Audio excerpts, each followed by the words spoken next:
13,000 kilometre चली है। Motorcycle थोड़ी भारी भारी लग रही है, एवरेज कम, गियर शिफ्टिंग में प्रॉब्लम, ऐसे नहीं होना चाहिए, चैन टूट सकती है। तो ऐसी कंडीशन ना हो, गियर ऑयल यूज करें, केरोसिन यूज कर सकते हैं, डीजल यूज कर सकते हैं। उसको यहाँ से पास थ्रू करेंगे। इसका जो मुंह है वो हमने इस तरफ रखा है। SKF का चैन स्प्रोकेट किट यूज करने वाला हूँ। चैन स्प्रोकेट किट की लाइफ है वो डबल भी हो सकती है।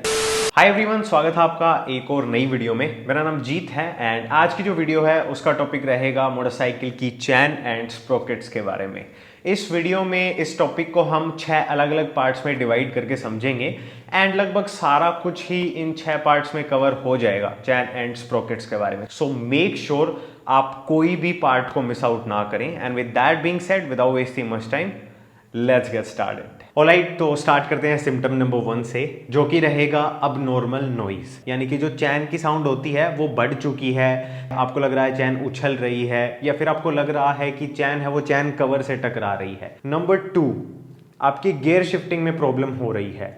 आपकी चैन है वो जरूरत से ज़्यादा टाइट या जरूरत से ज़्यादा लूज हो जाएगी, तब आपकी जो मोटरसाइकिल की गियर शिफ्टिंग है उसको वो इफेक्ट करने लग जाती है। उसके अलावा मोटरसाइकिल का एवरेज कम होना, मतलब फ्यूल एफिशिएंसी ड्रॉप होना, परफॉर्मेंस में डिफरेंस आना, मोटरसाइकिल थोड़ी आपको भारी भारी लग रही है, तो भी चांसेस हैं कि जो चैन एंड स्प्रोकेट है उसमें कहीं ना कहीं छोटी या बड़ी प्रॉब्लम हो सकती है। हालांकि ये जो सिम्टम्स हैं ये और भी काफ़ी सारी प्रॉब्लम्स की वजह से आ सकते हैं, लेकिन चेक करने में क्या ही जा रहा है, क्योंकि अगर आप यहाँ पर चेक नहीं करेंगे और इन चीज़ों को इग्नोर करते जाएंगे तो उसके बाद में आपकी चैन टूट सकती है, आपकी चैन उतर सकती है एंड आपको बीच रास्ते पर खड़ा रहना पड़ेगा।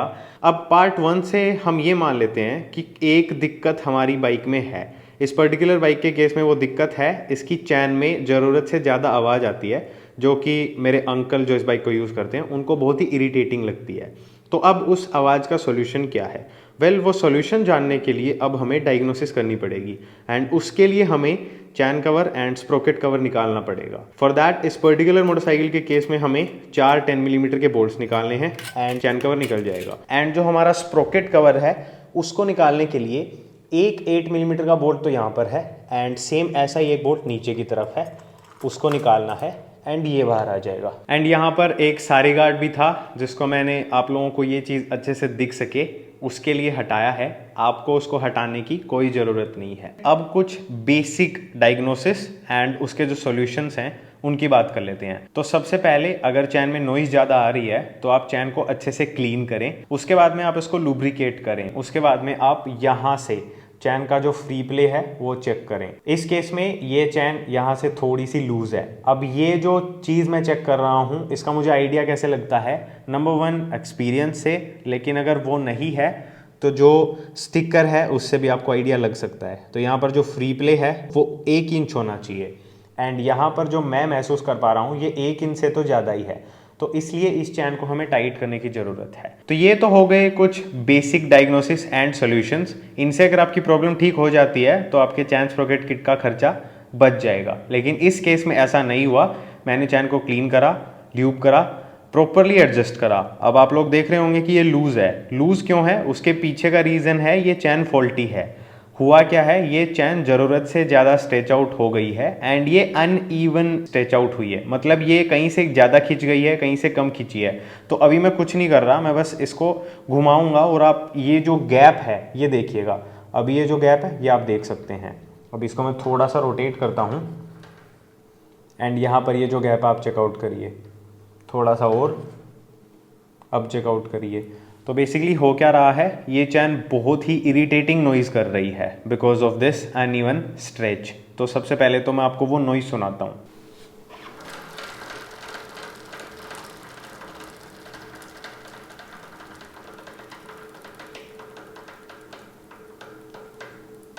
तो ये जो इस साइड से जो कट कट कट ऐसे करके आवाज़ आ रही है ये है हमारी प्रॉब्लम एंड इसी की वजह से ये जो चैन स्प्रोकेट किट है ये हमें रिप्लेस करना पड़ेगा। लेकिन उसके अलावा कुछ एक रीजंस और भी हैं। ये जो हमारा स्प्रोकेट है इसके जो ये टीथ्स हैं, ये जो दांतें हैं, ये जब नया स्प्रोकेट आता है तब वो बहुत स्मूथ होते हैं, उन पर आप अपनी फिंगर रब करेंगे तो वो आपको चुभेंगे नहीं, लेकिन ये चुभना शुरू हो चुके हैं। ये जो गैप है, मतलब चैन को मैं ऐसे खींच पा रहा हूँ, ऐसे नहीं होना चाहिए।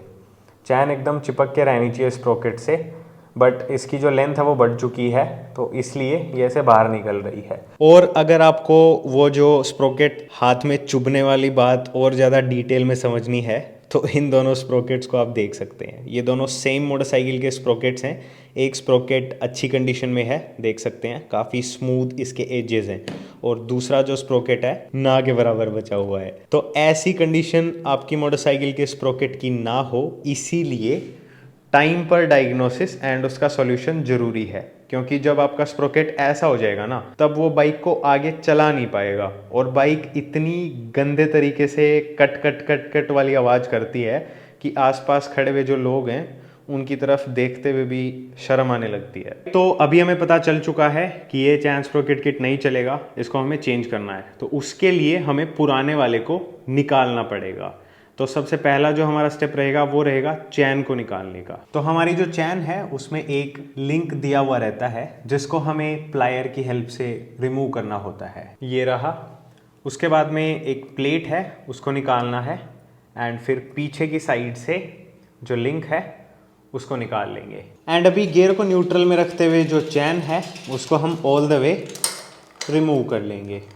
अभी फ्रंट वाले स्प्रोकेट के दोनों 10 मिलीमीटर के बोल्ट्स को निकालना है, जिसके लिए फर्स्ट गियर में डाल देंगे बाइक को, एंड ये इजीली रिमूव हो जाएंगे। फिर ट्विस्ट करके इसकी प्लेट को निकाल लेंगे, एंड ये आ गया हमारा फ्रंट स्प्रोकेट। एंड अब बचता है सबसे ट्रिकी पार्ट, पीछे का स्प्रोकेट निकालना, जिसके लिए पीछे का जो पूरा व्हील है उसको रिमूव करना पड़ता है। तो इसकी ब्रीफ एक्सप्लेनेशन कुछ इस तरीके से है। सबसे पहले हम जो एडजस्टिंग स्क्रूज हैं ऑल द वे यहाँ तक लेकर के आएंगे, बिकॉज जब हम नया स्प्रोकेट और चैन डालेंगे तब हमें ये चीज़ बहुत हेल्प करेगी। एंड ऐसा दोनों साइड करना है। उसके बाद में ये जो नट है इसको हम ऑल द वे रिमूव करके इसको निकाल लेंगे कुछ इस तरीके से। फिर बारी आएगी जो ड्रम प्लेट की स्टॉपर रोड है उसकी सबसे पहले सेफ्टी पिन है उसको निकालने की, एंड फिर निकाल लेंगे इसके नट एंड वॉशर को। फिर जो रोड है उसको हम बाहर की साइड पुल आउट करेंगे। There we go. जो बोल्ट है ड्रम प्लेट का एंड इसका जो रबर है उसको भी निकाल सकते हैं, एंड फिर हम पुश करेंगे एक्सल को, एंड दूसरी साइड से इसको all the way pull out कर लेंगे। एंड जो गिरा था वो ये स्पेसर था जो कि यहाँ पर बीच में लगता है। उसके बाद में व्हील को स्प्रोकेट का जो हब है उससे अलग करके निकालेंगे। फिर बारी आती है जो हमारी ड्रम प्लेट है उसको व्हील में से निकाल करके अलग करने की, और अभी हम फाइनली जो व्हील है उसको स्लाइड आउट कर सकते हैं। एंड अभी हब असेंबली को निकालना है, तो उसके लिए ये जो नट है इसको एंड ये जो एडजस्टर है इसको निकाल करके अलग कर लेंगे। एंड अभी हमारी जो हब असेंबली है उसको हम रिमूव कर सकते हैं। उसके ये जो सेक्शंस हैं इनको हमारे जो डैम्पर्स हैं या फिर कपलिंग रबर जो भी आप बोलना चाहें इनके साथ एक बार फिर से अलाइन करेंगे कुछ इस तरीके से, एंड ऑल द वे नीचे की तरफ पुश कर देंगे। फिर हमारा जो रियर एक्सल है उसको यहाँ से पास थ्रू करेंगे, एंड अभी हमारे पास एक प्रॉपर तरीका बन चुका है जिससे हम ये जो नट्स हैं इनको लूज करके निकाल सकें। एंड ये आ गया अपना पीछे का स्प्रोकेट। एंड अभी आप यहाँ पर बाकी की चीज़ों को भी अच्छे से इंस्पेक्ट कर सकते हैं, जैसे कि व्हील बैरिंग्स, हब का बैरिंग, जो डैम्पर्स हैं वो, axle, half axle, etcetera etcetera. लेकिन ये वीडियो इन सारी चीज़ों के बारे में नहीं है, तो इसलिए हम सीधा मूव ऑन करते हैं हमारे रिप्लेसमेंट चैन स्प्रोकेट किट की तरफ। So there it is guys, SKF का चैन स्प्रोकेट किट मैं यूज़ करने वाला हूँ। सबसे पहले इसकी जो अनबॉक्सिंग है वो कर लेते हैं। सबसे पहले हमारा जो फ्रंट स्प्रोकेट है वो आपको देखने को मिल जाएगा। इसको साइड में रखते हैं। ये आ गई अपनी चैन। आप इसमें ये इंसेंटिव पॉइंट्स टाइप कोई चीज़ देख रहे होंगे। ये बेसिकली इनका मैकेनिक पार्टनरशिप प्रोग्राम है जो कि मुझे पर्सनली काफ़ी इंटरेस्टिंग लगा। मैं डीलर से भी इसके बारे में थोड़ी बहुत बात कर रहा था, तो जो भी जानकारी मिली है वो इस वीडियो के एंड में बताऊँगा। अभी के लिए इसको रखते हैं साइड में। एंड ये आ गया अपना पीछे का स्प्रोकेट। एंड SKF के पीछे जाने का जो सबसे बड़ा रीज़न है वो है ट्रस्ट। ये मोटरसाइकिल 13,000 किलोमीटर चली है, उसमें 60-65 से ऊपर की इसने कभी हाईवे पर स्पीड नहीं देखी है। अंकल इसको घर से ऑफिस, ऑफिस से घर तक यूज़ करते हैं, एंड इन सब में भी मैं इसकी ठीक ठाक मेंटेनेंस कर लेता हूँ। और फिर भी क्या हो रहा है, चैन स्प्रॉकेट किट 13,000 पर रिप्लेस करना पड़ रहा है। तो इसलिए मुझे एक ऐसा चैन स्प्रॉकेट किट चाहिए था जो कि एटलीस्ट 20-25 हज़ार किलोमीटर तक तो मेरा हेडेक ख़त्म कर दे। And that is the reason कि मैंने SKF को कंसिडर करा है, क्योंकि ये 100 ईयर्स कंप्लीट कर चुके हैं इंडिया में। एंड इनके जो बाकी के प्रोडक्ट्स हैं वो आई थिंक आप लोग अच्छे से जानते हैं किस तरीके से परफॉर्म कर रहे हैं। बड़े बड़े मैन्युफैक्चरर्स अपनी फैक्ट्री से इनके प्रोडक्ट्स को लगा करके अपने व्हीकल्स को रोल आउट कर रहे हैं, तो कुछ तो बात होगी ना इनके प्रोडक्ट में। साथ ही साथ कुछ इंटरेस्टिंग चीज़ें मुझे और मिली जब मैं थोड़ी बहुत रिसर्च कर रहा था SKF की वेबसाइट पर, कि जो मून मिशन है एंड जो मार्स मिशन है उनमें भी इन्होंने अपने जो प्रोडक्ट्स हैं वो यूज़ करे हैं। तो जब ये उस एक्सट्रीम इन्वायरमेंट के हिसाब से प्रोडक्ट डिज़ाइन कर सकते हैं जो कि एक पूरा मिशन कंप्लीट करके वापस आने की जो कैपेसिटी है वो रखते हैं, तो आई थिंक सिर्फ इंडियन रोड्स पर धरती पर चलने के लिए स्प्लेंडर के लिए इनका चैन सेट तो आई थिंक ओवरकिल होगा ही। एंड यहाँ पर जो प्रोडक्ट्स हैं उनको मैंने अनबॉक्स करके रख दिया है, इनका कंपैरिजन भी करेंगे, लेकिन उससे पहले इनका जो ब्रोशर है उसके अकॉर्डिंग कुछ एक इन्होंने टेस्ट करे हैं, जिसमें जो चैन है वो 3 मिलियन से ज़्यादा साइकिल्स हैं वो बिना ब्रेक करे पूरी कर चुकी है। तो वो इसकी जो स्ट्रेंथ है उसको दिखाता है।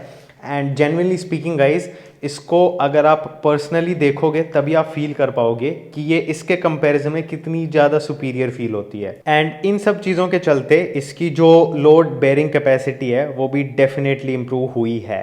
सो आई पर्सनली फील कि जो लोड पड़ने पर ये वाली चैन में स्ट्रेच आता है, इसमें इसके कंपैरिजन में वो काफ़ी हद तक कम होना चाहिए, जो कि इसकी जो ओवरऑल लाइफ साइकिल है उसको डेफिनेटली इंक्रीज करने वाला है। साथ ही साथ जो ये स्प्रोकेट्स हैं इनके जो टीथ्स हैं उनको इंडक्शन हार्ड करा जाता है एंड इन पर एंटी रस्ट कोटिंग वगैरह भी आपको देखने को मिल जाएगी। एंड सबसे इम्पोर्टेंट चीज़ जो कि मुझे सबसे प्यारी लगी वो है फिटमेंट। तो जो चैन है वो एकदम OEM स्टैंडर्ड की है, क्लियरली आप देख सकते हैं, फिट करेंगे तब भी आप समझ जाएंगे। स्प्रोकेट है उसकी साइज सेम है एंड जो ओवरऑल डिज़ाइन डायमेंशन है वो भी सब कुछ सेम है, ताकि जो फिटमेंट है उसमें कोई भी प्रॉब्लम ना आए। इसमें भी सेम कहानी है, सबसे ज़्यादा जो इंजीनियरिंग है वो इसी वाले पार्ट में है। उसके पीछे का रीज़न ये है कि इसमें यहाँ पर ये एक टेपर टाइप जो डिज़ाइन है वो दे रखा है। साथ ही साथ जो रिंग है हब सेंट्रिक वो भी इन्होंने एज इट इज़ बना रखी है। तो ये तो रहा हमारा टेपर एंड ये आ गई रिंग, तो इसलिए इसकी फिटमेंट में भी हमें कोई भी इशू नहीं आने वाला है। And with that being sad and done, सारा कंपैरिजन वगैरह हमने सब कर लिया, सारी चीज़ें हो गई। तो अब हम हमारा जो नेक्स्ट पार्ट है उसकी तरफ मूव ऑन करते हैं, जो कि रहने वाला है इंस्टॉलेशन। एंड इंस्टॉलेशन रिमूवल का एग्जैक्ट अपोजिट है। तो सबसे पहले हम जो रियर स्प्रॉकेट है उसको हब में प्लेस करेंगे, सेम उसी ट्रिक को यूज़ करके जिस ट्रिक को हमने निकालते टाइम यूज़ करा था। जब इसको प्रॉपर्ली टाइट कर लें तब रियर व्हील को फिट करने की बारी आएगी। तो सबसे पहले हमारा जो स्प्रॉकेट एंड हब है वो लगेगा अपने एडजस्टर एंड नट के साथ में। जब वो लग जाए तब जो रियर व्हील है उसको इंसर्ट करेंगे एंड जो पीछे का ड्रम है सबसे पहले उसको इंसर्ट करेंगे। उसके बाद में व्हील एंड ड्रम को एज एन असेंबली हमें डैम्पर रबर्स को अलाइन करते हुए जो हमारा हब है उसके साथ अलाइन करके लगाना है। फिर लगेगा एक्सेल एंड फिर दूसरी साइड जो स्पेसर है उसको लगाएंगे एंड उसके बाद में अगेन एडजस्टर एंड जो नट है वो लगने वाला है। ड्रम की स्टॉपर रोड है उसके जो भी फास्टनर्स हैं उनको लगाना बिल्कुल भी नहीं भूलना है। एंड यहाँ पर रिमूवल के कंपैरिजन में जो डिफरेंस है वो यही रहेगा कि सिर्फ ये एकमात्र नट ऐसा है जिसको हमें पूरा टाइट करके इसकी जो स्पीड पिन है उसको लगा देना है। उसके अलावा जितने भी बोल्ट्स एंड नट्स हैं, जैसे कि हमारे एडजस्टर के नट्स हो गए, ये नट हो गया एक्सेल का, इस साइड का नट हाफ एक्सेल का एंड ये जो नट्स हैं ये सारे लूज रहेंगे। इनको हम तब तक लूज रखेंगे जब तक हम फ्रंट का स्प्रोकेट एंड चैन लगा करके चैन की एडजस्टमेंट नहीं कर लेते। तो सबसे पहले फ्रंट स्प्रोकेट लगाते हैं। स्प्रोकेट है उसको जो हमारी आउटपुट शाफ्ट है उसके साथ अलाइन करके लगाएंगे। उसके बाद में लगाना है स्टॉपर प्लेट को। तो सबसे पहले इसको हम अलाइन करते हुए लगाएंगे, फिर इसका जैसे ही ग्रूव आ जाए तब इसको ट्विस्ट कर देंगे और इसके होल और जो स्प्रोकेट में जो थ्रेड्स बने हुए हैं वो हमारे अलाइन हो जाएंगे बिल्कुल कुछ इस तरीके से। तो अभी इन दोनों बोल्ट्स को लगा करके टाइट कर देना है और लगाएंगे चैन को। तो अभी बिकॉज ये चैन हमारी प्री लुब्रिकेटेड है तो इसको हम ग्राउंड पर टच नहीं करेंगे, अदरवाइज ग्राउंड की जो मिट्टी है वो इस पर लग जाएगी और इसके ग्रीस को ख़राब कर देगी। तो वो दिमाग में रखते हुए सबसे पहले रियर स्प्रोकेट से होते हुए फ्रंट स्प्रोकेट की तरफ जाना है एंड पूरा जो राउंड है वो कंप्लीट कर लेना है। फिर रियर स्प्रोकेट की तरफ जो इसके लिंक्स हैं उनको ला करके जिस तरीके से हमने लिंक्स को निकाला था उसके एग्जैक्ट ऑपोजिट ऑर्डर में हमें जो लिंक्स हैं उनको प्लेस करना है एंड लास्ट में जो लॉक लगता है उसको प्लायर की हेल्प से हम लगा देंगे। एंड ये जो लॉक हमने लगाया है इसके लिए एक छोटी सी टिप ये रहेगी कि इसका जो ये खुलने वाला मुंह है ये हमें जिस साइड टायर रोटेट करेगा उसकी ऑपोजिट डायरेक्शन रखना है। दैट मीन्स कि हमारा जो टायर है वो इस तरीके से घूमेगा। तो एज यू कैन सी इसका जो मुंह है वो हमने इस तरफ रखा है। अब बारी आती है जो हमारी चैन है उसकी एडजस्टमेंट करके जो स्विंग आर्म के साथ जो व्हील का अलाइनमेंट है वो करने की। तो ये जो प्रोसेस है इसकी एक डिटेल वीडियो ऑलरेडी मैंने बना रखी है, तो ये इस वीडियो में इंक्लूड करके मैं इसकी लेंथ नहीं बढ़ाना चाहता हूँ। डिस्क्रिप्शन में मैं एडजस्टमेंट वाली वीडियो का लिंक डाल दूंगा, आप वहाँ पर जा करके इस प्रोसेस को चेकआउट कर सकते हैं। एंड इसी के साथ हमारी जो इंस्टॉलेशन वाली प्रोसेस है वो होती है फिनिश। एंड जो लास्ट वाला पार्ट है उसकी तरफ मूव ऑन करने से पहले मैं जो मैकेनिक पार्टनरशिप प्रोग्राम के बारे में आपको बताने वाला था उसकी बात करना चाहूँगा। तो यहाँ पर ये जो QR कोड आप देख रहे हैं इनका ऐप है जिसको आप डीलर के थ्रू एक्टिवेट करा सकते हैं। इसमें जब आप अर्न पॉइंट्स पर क्लिक करेंगे एंड स्कैन QR कोड पर क्लिक करेंगे तो अगर आप इस कोड को स्कैन करते हैं तो आप पॉइंट्स अर्न करेंगे एंड उसके बाद में जैसे जैसे आपके पॉइंट्स हैं वो बढ़ते जाएंगे वैसे वैसे इनकी जो कैटलॉग है उसमें से आप अपने पॉइंट्स को रिडीम करवा कर ढेर सारे जो प्रोडक्ट्स हैं उनमें से अपना फेवरेट प्रोडक्ट रिसीव कर सकते हैं। एंड जो लास्ट पार्ट है उसमें बात करते हैं कुछ जनरल टिप्स एंड ट्रिक्स की जिनको अगर आप फॉलो करेंगे तो आपके चैन स्प्रोकेट की डेफिनेटली लाइफ है वो इंक्रीज होगी। तो सबसे पहली जो टिप है वो रहेगी कि हर 300 से 500 किलोमीटर के बीच में, डिपेंड करता है आप कैसी जगह पर बाइक चलाते हैं, किस तरीके से बाइक चलाते हैं, कितना लोड रहता है, बहुत सारे वेरिएबल्स हैं जिनको काउंट करके आप 300 किलोमीटर से 500 किलोमीटर के बीच में अपनी बाइक की चैन को एडजस्ट करवाएं। लूज हो गई है तो टाइट करवाएं एंड किसी भी रीज़न की वजह से अगर वो टाइट हो गई है तो उसको प्रॉपर लूज करा लें जो फ्री प्ले मैंने बताया था उसके हिसाब से। साथ ही साथ चैन को ल्यूब करना ना भूलें क्योंकि स्प्रोकेट मेटल का है, चैन मेटल की है, मेटल टू मेटल कांटेक्ट हो रहा है तो उसको फ्रिक्शन को कम करने के लिए, वेयर एंड टेयर को कम करने के लिए ही हम लुब्रिकेशन यूज़ करते हैं। तो चैन ल्यूब यूज़ करें या गियर ऑयल यूज़ करें, जो भी यूज़ करना है, लेकिन लुब्रिकेशन प्रॉपर रखें, इससे बहुत ज़्यादा असर पड़ता है। साथ ही साथ 1000 किलोमीटर से 1500 किलोमीटर के बीच में अगेन डिपेंड करता है आप कैसे सर्कमस्टांस में राइड करते हैं, अपनी जो चैन है एंड चैन के आसपास का जो एरिया है उसको अच्छे से साफ़ करें। उसके लिए आप केरोसिन यूज़ कर सकते हैं, डीजल यूज़ कर सकते हैं, आप चाहें तो चैन क्लीनर्स आते हैं मार्केट में उनको परचेस करके उनको यूज़ कर सकते हैं, जैसी भी आपको सहूलियत लगे।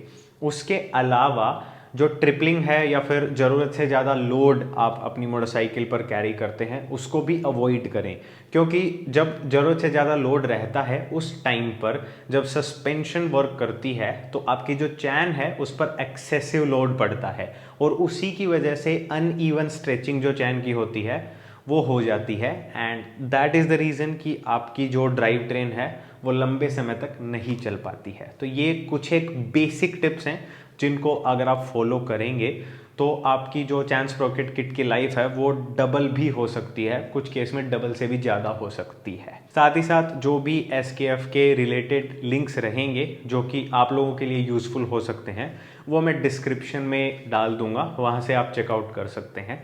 इस वाली वीडियो में इतना ही था, मैं अलविदा लेना चाहूँगा, फिर मिलूंगा आपसे कभी किसी और वीडियो में, तब तक के लिए बाय बाय।